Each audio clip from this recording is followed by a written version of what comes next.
حضرت موسیٰ علیہ السلام ایک دن جنگل جا رہے تھے کہ آپ علیہ السلام نے ایک چرواہے کی آواز سنی۔ وہ اونچی آواز میں کہہ رہا تھا کہ اے میرے جان سے پیارے خدا، تو کہاں ہے؟ تو میرے پاس آ، میں تیرے سر میں کنگھی کروں، جوہیں چنوں، تیرا لباس میلا ہو گیا ہے، دھوؤں، تیرے موزے اگر پھٹ گئے ہوں تو وہ بھی سیوں، اور تجھے تازہ تازہ دودھ پلاؤں، اور اگر تو بیمار ہو جائے تو تیری تیمارداری کروں۔ اگر مجھے معلوم ہو جائے کہ تیرا گھر کہاں ہے تو میں روز تیرے لیے گھی اور گرم گرم دودھ لایا کروں۔ میری سب بکریاں تجھ پر قربان، اب تو آ جا۔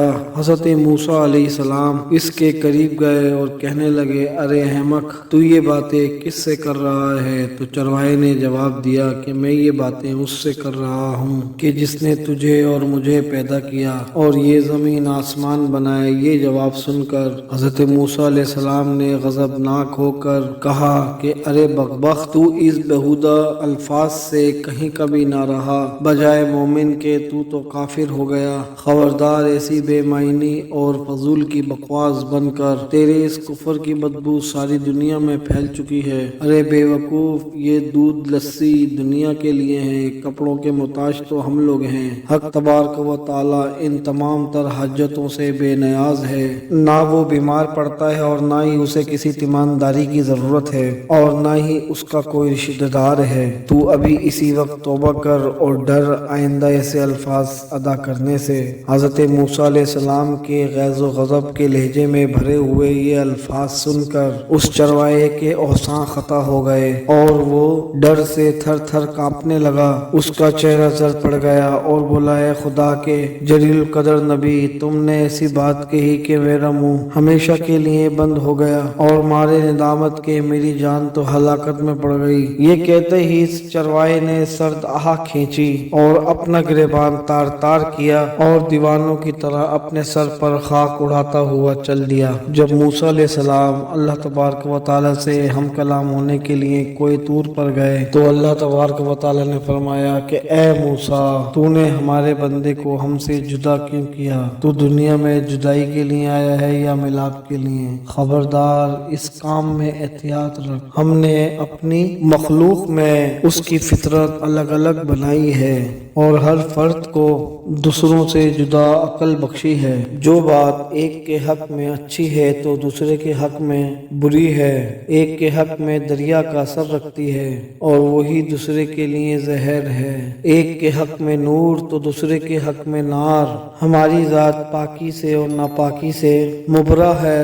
اے موسیٰ، یہ انسانوں کی ذات ہم نے اس لیے نہیں بنائی کہ اس سے ہمیں کوئی فائدہ پہنچے، اس کے پیدا کرنے کا مقصد یہ ہے کہ ہم اس پر اپنے کمالات کی بارش کریں، اور مدح کرنے والا خود ہی پاک صاف ہوتا ہے۔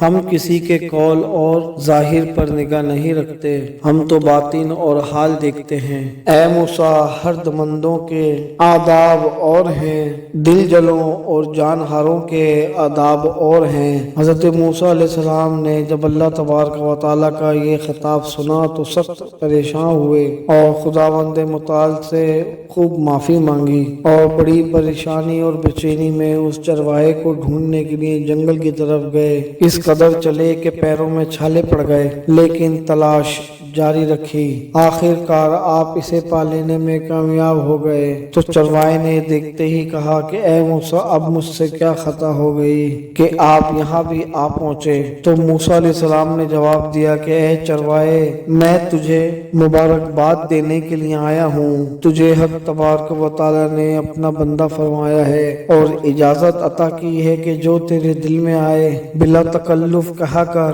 تجھے کسی عبد و آداب، قاعدے ضابطے کی ضرورت نہیں۔ تیرا کفر اصل دین ہے اور دین نور جہاں، تجھے سب کچھ معاف ہے، بلکہ تیرے صدقے میں تمام دنیا کی حفاظت ہوتی ہے۔